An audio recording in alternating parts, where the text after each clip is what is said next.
In this episode 464, you will discover how the often overlooked aspects of Tibetan yoga can unlock the secrets to self-mastery and transform your personal growth journey. Welcome to Personal Development Mastery, the podcast that helps intelligent, busy professionals develop self-mastery and discover their calling so you can thrive in a fulfilling, purposeful life.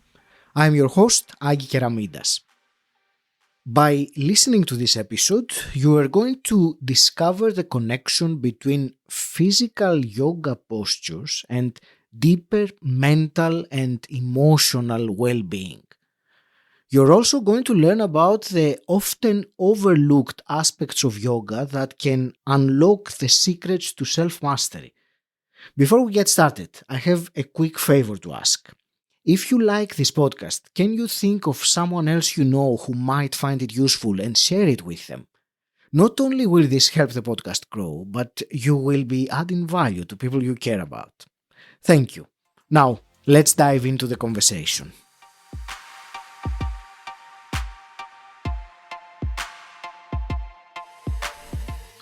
Today it is my real pleasure to speak with Bob Cirino. Bob, you are the Executive Director of the non-profit Yoga Studies Institute and the founder of Spiritual Warriors. You have over 8 years of studying Tibetan yoga lineages, and you have reached thousands of students in over 35 countries. Beyond yoga, you are a serial entrepreneur with ventures in regenerative agriculture, real estate, and educational technology. You are passionate about integrating the essential, often overlooked aspects of yoga into everyday life. Bob, welcome to the show. It's such a real pleasure to speak with you today. Oh, I'm so glad to be here. Thank you very much, Agi. It is a real pleasure. I will repeat what I told you when we started this call, before we started recording, that you have a very serene presence, and I hope the listener or the watcher of this conversation can see that and sense it. Bob, I would like to explore today with you. Well, there are many things, but let's say the main thing I would like to explore is those essential aspects of yoga that are often missing in the Western practices, like the listener most likely knows about yoga. So before we go there, what I would like to ask you is what initially drew you to do this extensive study of the Tibetan yoga lineages. So Yeah, well, thank you for that question. It's a kind question. I love the title of your podcast of personal development because that's something I've been passionate about for my whole life, and mastery. So those two different things, they are different things in one way, but of course they're connected. And I've just always been attracted to both of those things. Mastery, you see a master and it's better than any movie, it's better than, you just see a master in action and it's marvelous. And so I've always been very interested in mastery.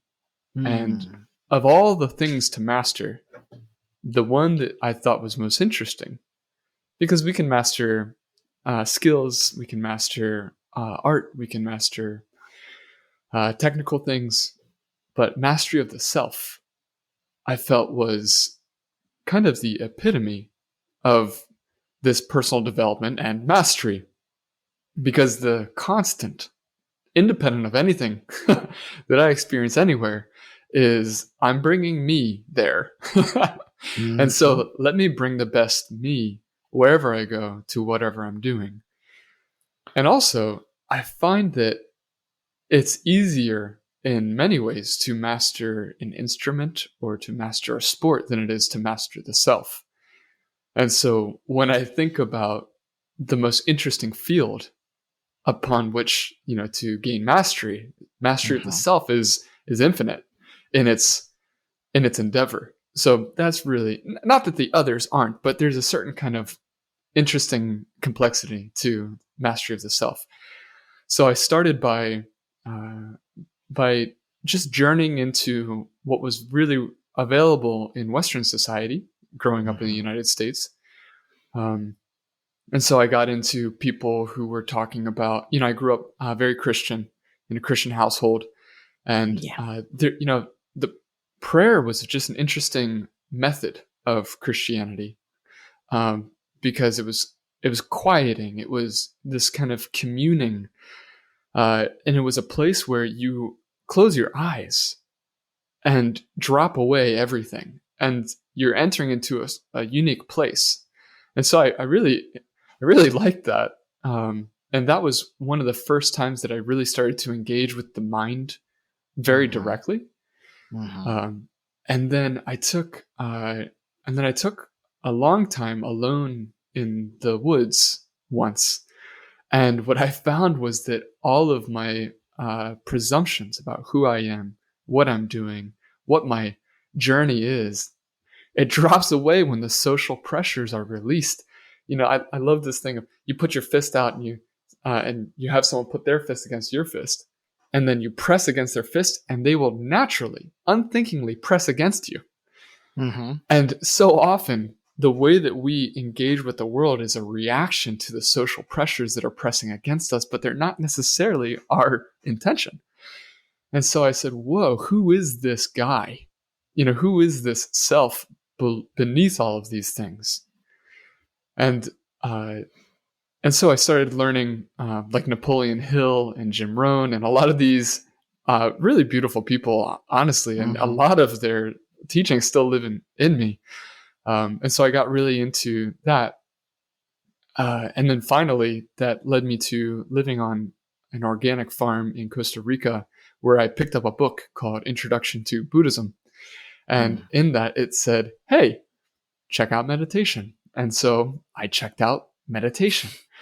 Uh, and I had a really profound experience that was indescribable.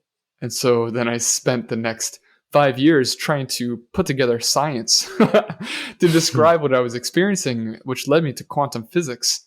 And so I was reading and studying quantum physics, and what I found was that there was this one text that said, in summary, uh, the way that we are beginning to understand consciousness and our experience of reality is very accurately described by texts that are thousands of years old in the Mhm. yogic and Buddhist traditions. And so I said, well, Right. Right. so then I said, well, if these are masters of the mind, if these are masters of the self, and that for me is very interesting, because as I was getting into this mastery of self and mind, I realized that this light began to shine inside me of compassion. And I began, as I got out of the selfishness of my high school version of me, into, I was always passionate about the environment and I wanted to help others. But, this idea of what is the depth of compassion? How deep, how infinite can that be? And what I found was these traditions that mastered the mind had a logical conclusion that our purpose is to serve others, which really resonated with me because, I've done a lot of things and you get to the end of it and you say, was that worth it? But every time I got to the quote unquote end of being compassionate or serving others, it was undoubtedly worth it. And so it felt like a really good way to hone in and have the fruit of my meditation focus on serving others. And that's exactly what the Tibetan lineage is. That is the apex of practice in the Tibetan lineages and what the Buddha taught, and what a lot of the yogic traditions teach is, our ultimate purpose is to become the best version of ourselves so that we can help all beings. And that's a really cool mission. So that's my long answer, Augie. Not at all. Actually, it was not long at all. And the what you just ended with, becoming our best self. That is what I think you began your answer by talking about self-mastery, and the name of my podcast, because through our self-mastery, Yeah. the let's say the contribution, that's how I see it anyway, the contribution we can make in the world is great. The greater we become, and I use the word great. I know it's possibly not the most appropriate word, but it just came to me. So thank you. Your answer had so many you gave me very well the reason why you went into this quest, because you had this answer that you wanted to find for your question. Yeah. So having gotten this kind of introduction, shall we say, let's actually move on to what I said earlier about yoga and, the, as you say, the essential aspects of yoga that are often missing from Western practices. So let's talk about this, so also the listener can understand a bit more practically what is it that, you mentioned compassion, but maybe someone is wondering what is the relationship between compassion and stretching? Oh, yeah. Great question. And also before we started this podcast, I was asking you about your experience in your silent retreat, and one of the things that we landed on was, we can have an intellectualization of a lot of these, but if we don't have an experience of it, then it's just something on the shelf gathering dust, honestly. And I was pursuing a double major in university in biology and soil science with a minor in biochemistry, and I published peer-reviewed scientific journal articles as an undergraduate, and I dropped out because I realized that there's all this incredible information that we have that's just on shelves gathering dust. And that was not my purpose. My purpose was to invoke. I love that word, invoke. Let's bring it. There's a lot of work to be done, and I think that we have the answers, honestly. And so let's put it into action. And so the reason I brought that up to respond to you, Agi, was with compassion being related to stretching. I can't tell you. You have to do it. Okay. Coming from a scientific background, when I started learning about what I'm going to share with you, I was extremely skeptical. And all of the teachings say that if you're not skeptical, you're not doing it right. So, I think that, and so we should bring the rigor of the Western scientific approach to Eastern philosophy. And what you'll find, if you have a genuine endeavor and application of yourself to the practices, don't do it for 2 days and tell me it didn't work. That's not science. These things, it's like saying, oh, you can master piano. And you're like, okay, I played piano twice and I still can't play Mozart. And it's like, well, let's think about that. Okay. You have to give yourself a true application of it. So, the essential connection between stretching and compassion comes to a really, really ancient teaching from the Upanishads, where it describes the nature of the being. And that's the first time that this was presented that we have records of. I'm sure people have been teaching this since the beginning of consciousness, literally. But the oldest recording we have is from the Upanishads. And then it's taught in any kind of variation from there forward. So it's called the Pancha Kosha system. So Pancha means 5. And Kosha means like an envelope or a covering or a sheath. Like the sword has a sheath. So Kosha is the sheath of the sword. And so the teaching is that we have these coverings that make us up. So in Western world, we very much end at the very outermost, gross, obvious covering, this flesh body. And you say, is there anything deeper than that? And a lot of people in the West will say, nope. You're like, let's test that. Okay. do you have a mind? And someone says, yeah, I do have a mind. And you're like, okay, cool. Point to your mind. And someone says, well, it's right here. And you say, well, is it right there? For listeners, I'm pointing to my brain. Yes. And people will say, well, yeah, that's where it is. And I say, well, is your mind a mental thing or a physical thing? And they say, well, the mind is a physical thing. And I say, oh, is that true? So you can take your mind, you can put it in a jar. And they're like, well, no. And I said, well, all physical things you can locate, you can put in a jar, you can hold in your hand because it has a physical nature to it, has a 3-dimensional presence, or at least a 2-dimensional location, which isn't necessarily a 3-dimensional object. And they say, well, yeah, okay, it's in my mind. And you say, okay, think about your fridge. And they're like, okay, I'm thinking about my fridge. And I said, well, where's your mind? Well, it's at my fridge. And they say, yeah, well, it's just a memory. And I said, okay, fair enough. It's just a memory. Think about your toe. And they're like, okay, yeah, I'm thinking about my toe. And I said, well, where's your mind? And they say, well, it's in my brain. And I said, well, if the mind is the organ of perception, if the mind is the organ of consciousness and you're conscious of your toe, then is there a conscious perception of your toe before there's an organization of the thought, I just felt my toe? Because that is what the machinery of the brain does, is it takes all of these sensations, it takes all of this conscious awareness and it makes it into an organized thing. But that is secondary. The primary is just the conscious awareness. So, okay, our body is a physical thing and our mind is a mental thing.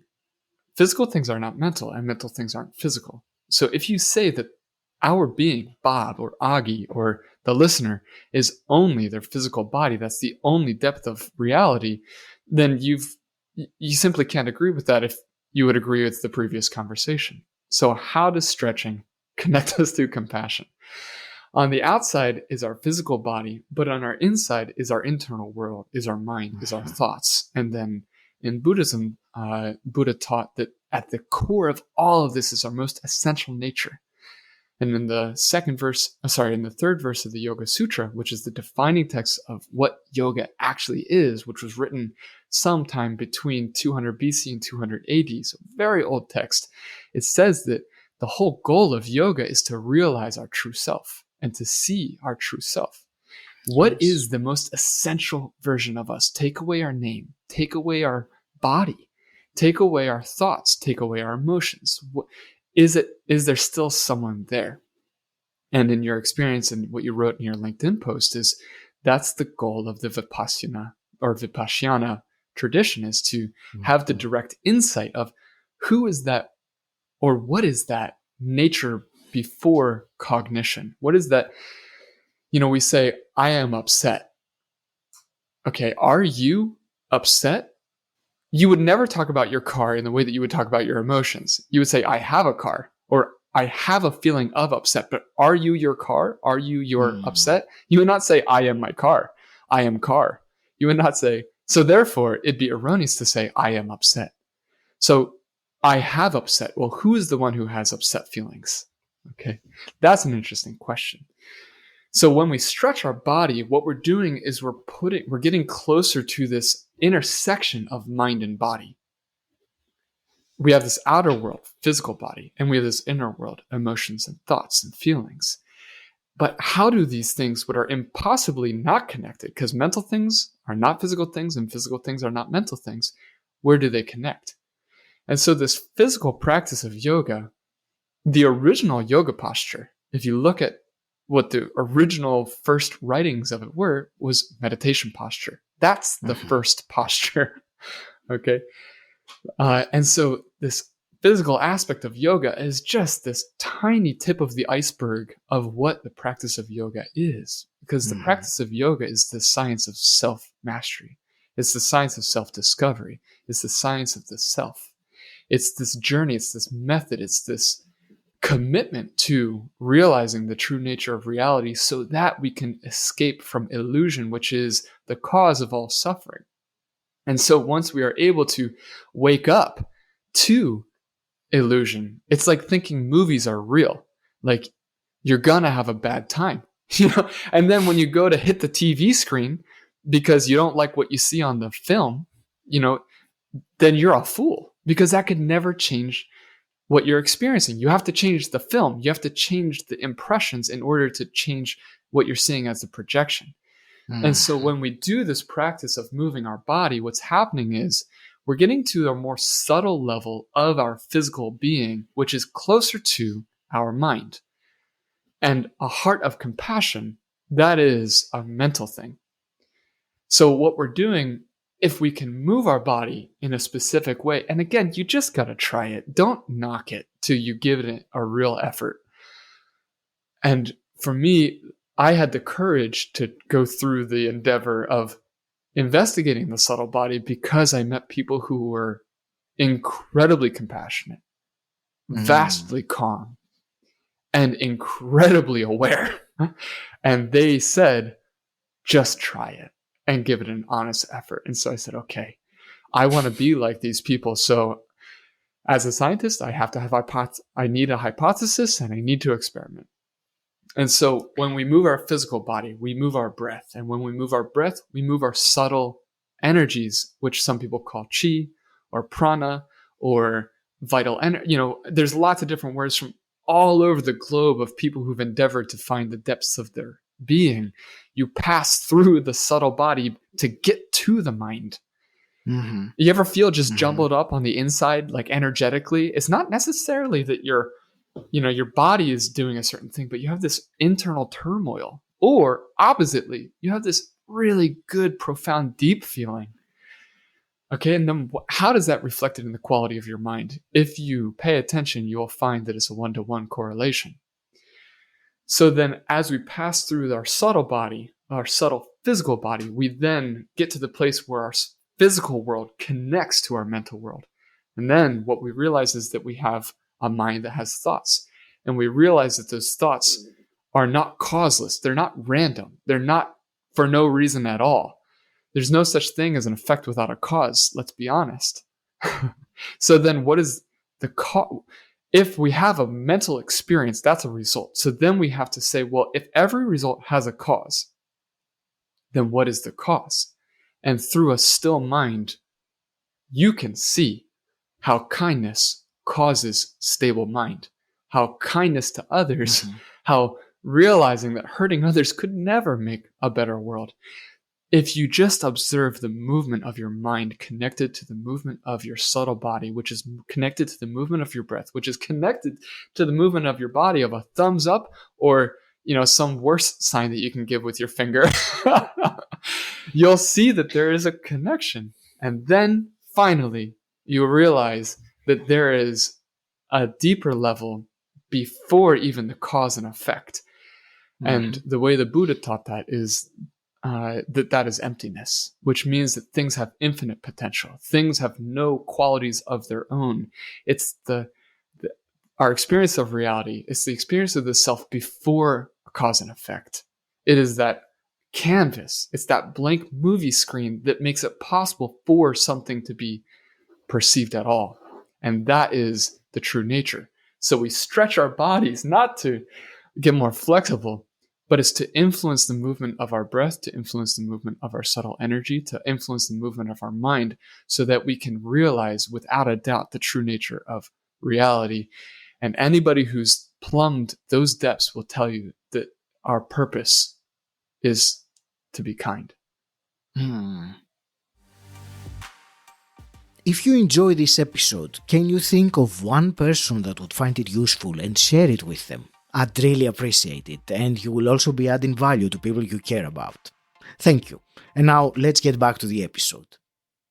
When you were describing the mental and the physical, and because you mentioned the meditation, the Vipassana that they practice, in there it is what you were describing as the physical structure and the mental structure. And I liked what you were describing about with yoga and the movement, that area, that place, if I can call it that, where those two structures intersect, becomes more accessible, shall we say. So that's my own, interpretation of what you just said.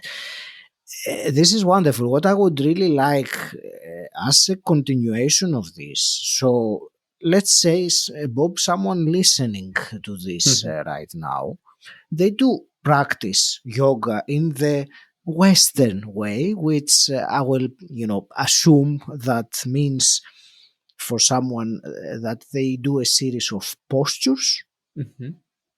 What practically can one do to incorporate what you were just talking about? And you used the phrase earlier, just try it. So what exactly as an action, something to do to go into that and try that and to work into it?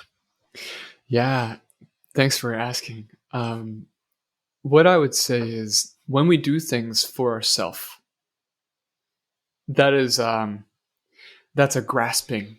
That is like a me, me, me, me, me. And living a life of me, me, me, me, me is not satisfying. Just, if you've spent a lot of time just living for self gratification, trying to, by getting more, by taking care of me only at the expense of others, then you'll realize that you don't have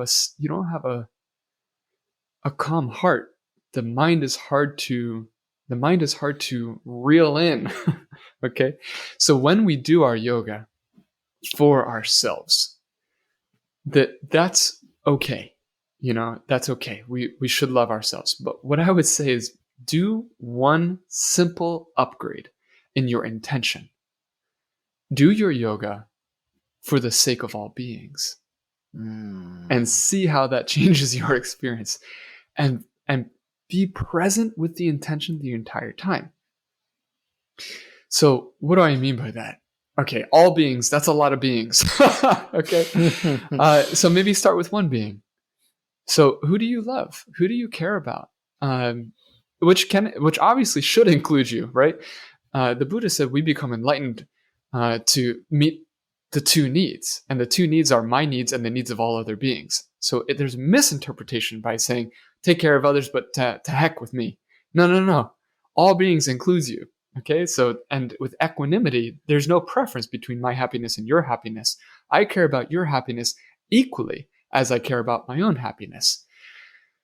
And so if we go into yoga, if there's a loved one that we see suffering, and we say, what's the best thing that I can do for that person?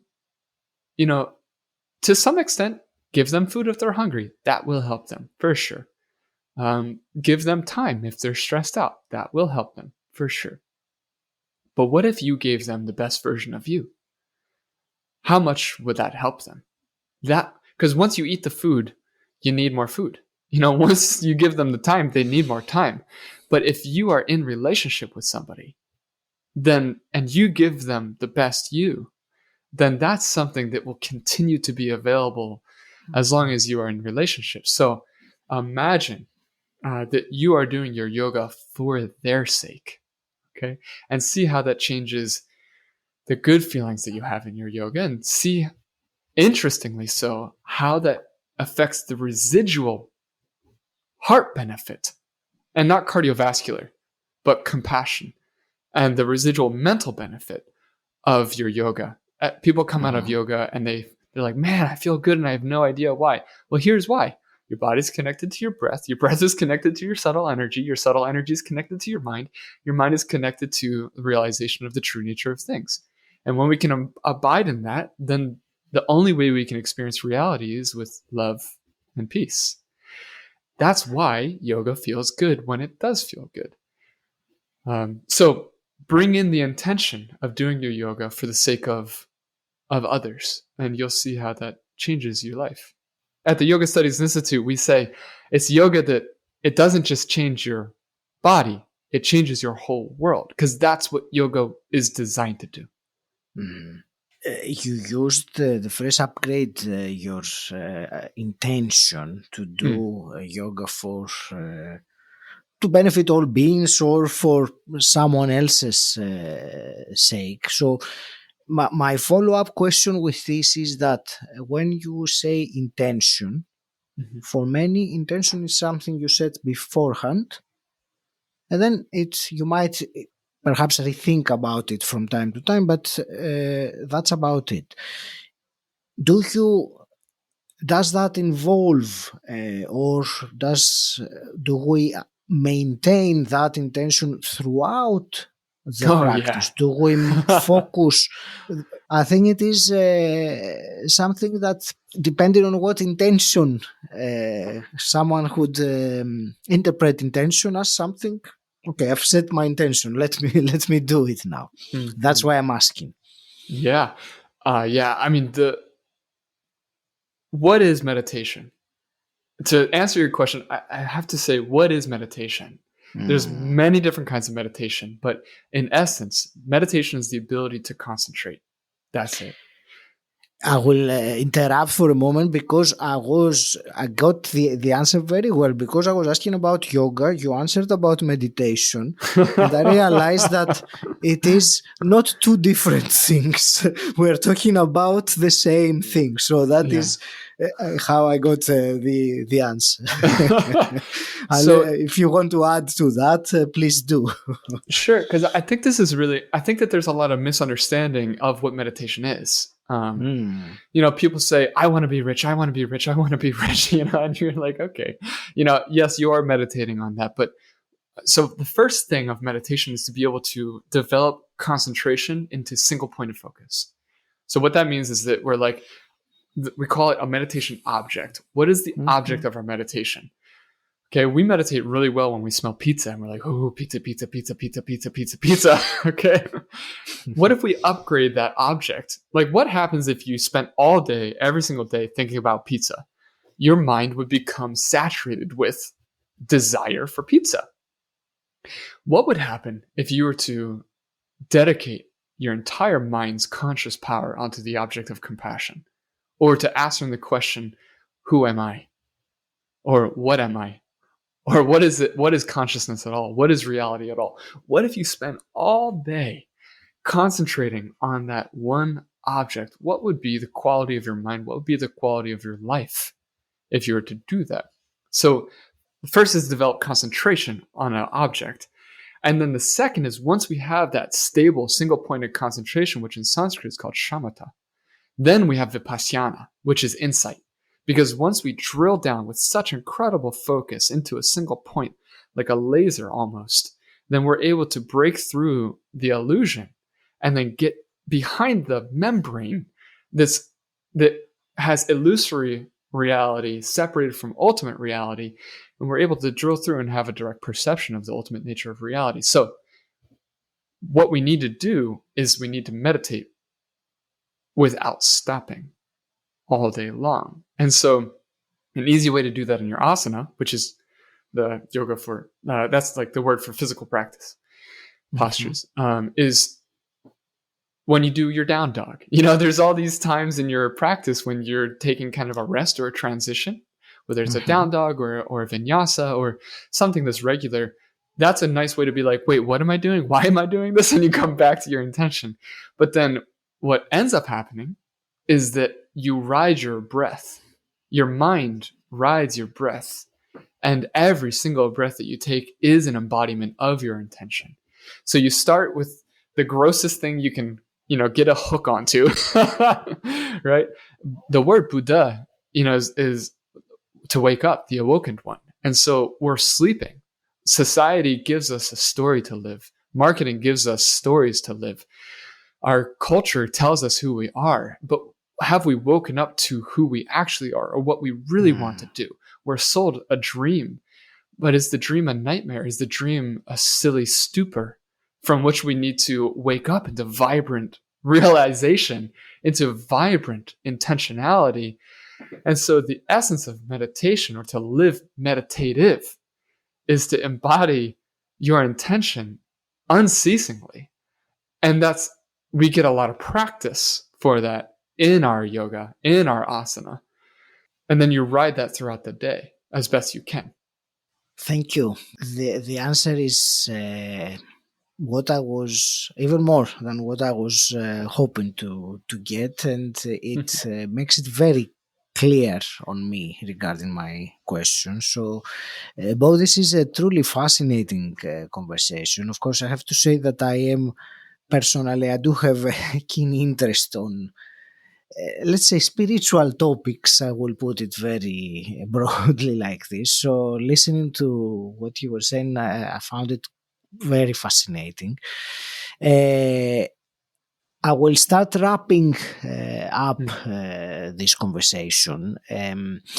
I do have some final questions that I will ask you. Before that, where do you want to direct the listener who has also found this conversation fascinating and want to learn more?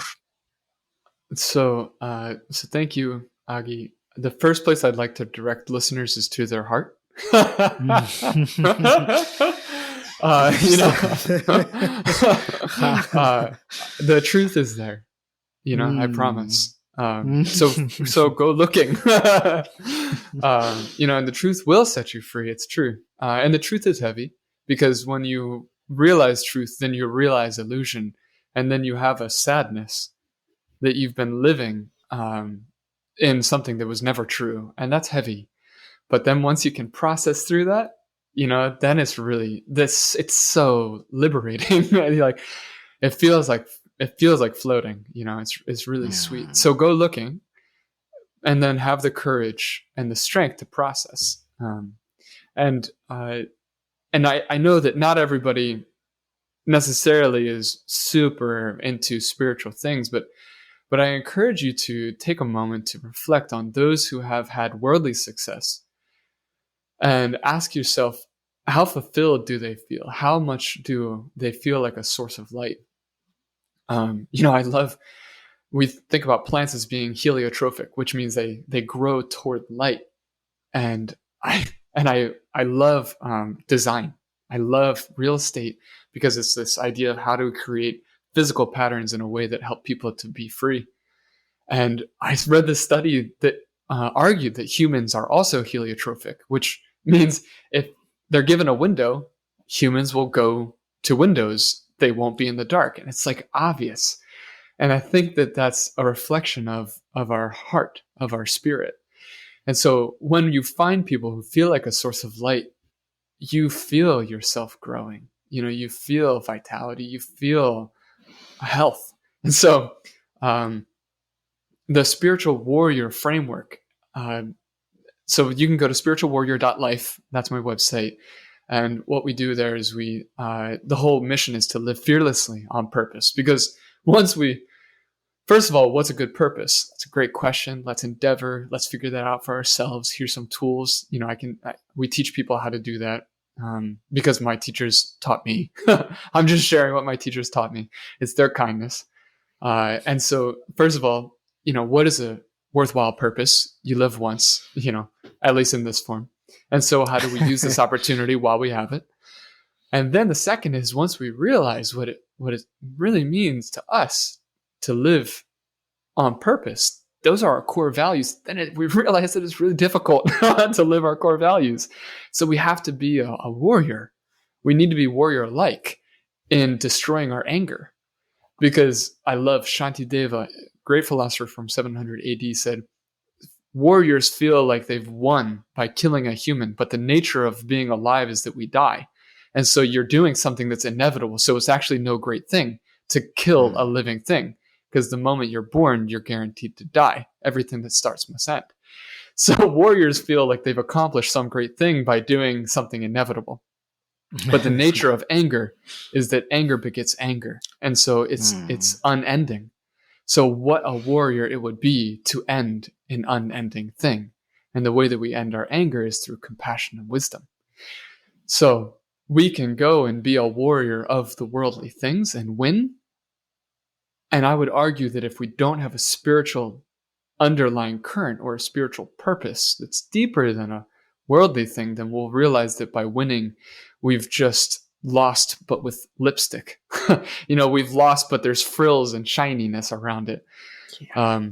And so spiritual warrior framework is by winning the war of spiritual realization, by defeating the foes of selfishness and defeating the foes of transgressing our core values and defeating the foe of misunderstanding how things work, we by nature win the war of worldly things also. So spiritualwarrior.life is where you can find a lot of those cool ideas, techniques, and teachings. And then I would encourage you to go to yogastudiesinstitute.org, which is a nonprofit whose mission is to teach the classic texts and methods of yoga, which are a means of liberating ourselves and others from suffering forever. So those are two places. And you can find me on Instagram. I post pictures of my baby. We just had our first child 5 weeks ago, and life's pretty awesome. So if you want to engage there, that's great. That's fantastic. Thank you. And Bob, I have two final quick questions I always ask. The first one is, what does personal development mean to you? Compassion. What does it mean? My major metric, whatever we measure, we achieve. And so then we have to ask, what's meaningful to measure? And what I've found in all the things that I've done, I've started businesses, I've sold businesses, I've traveled the world, I've done all these things. And what my teachers taught me, which I find to be true, is that the greatest thing to develop is compassion. And what is incredible about that is that you're going to hit a ceiling in your capacity for compassion if you haven't mastered the self. And so there's a prerequisite to reaching the greatest depths of compassion. The prerequisite is to gain incredible control of the self and the mind, and to develop a deep wisdom around things. Because we can be compassionate and foolish. I will celebrate your heart, but we need to adjust our method.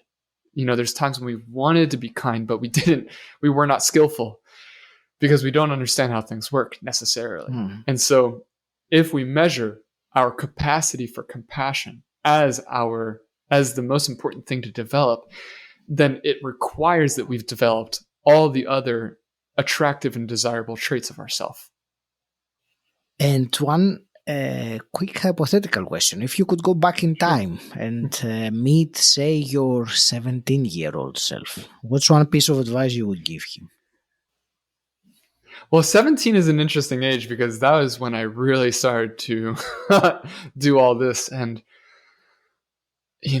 my journey is my journey, and I don't know if I would change it because everything that I've gone through has given me the tools and the experiences that allowed me to serve others.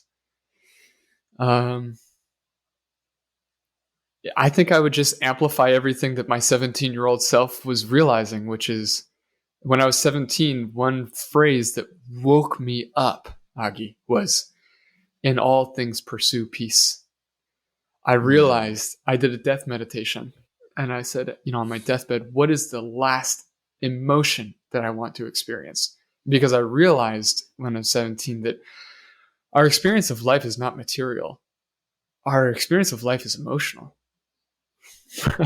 And so I said, wow, well, what's the last emotion that I want to feel as a conscious being in the form of Bob?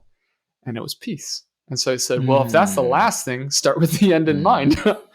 And so I think what I'd say, correct. Yes, do that. And then I think I would say, go study Buddhism. Because they were masters of mind. They were, and they are, in my analysis, in my experience, the greatest logicians, the highest faculty of logic applied to the highest extent I find in the schools of Buddhism. And so I think I'd say, check that out sooner. That's great. Bob, I want to thank you very much for this conversation. I want to wish you all the very best with continuing your mission with what you're doing. I will leave it to you for your final parting wisdom for the listener. Yeah, thank you for having me. This was a fun conversation. I just wish that you fearlessly live on purpose. That's it. Don't don't be afraid to pursue that. I hope you found this episode enlightening. If you want to continue the journey further, join us in our free community Mastery Seekers Tribe. It is a space to move from inspiration to implementation, from knowledge to action. If you're not already a member, you are invited. Go to masteryseekerstribe.com. And until next time, stand out, don't fit in,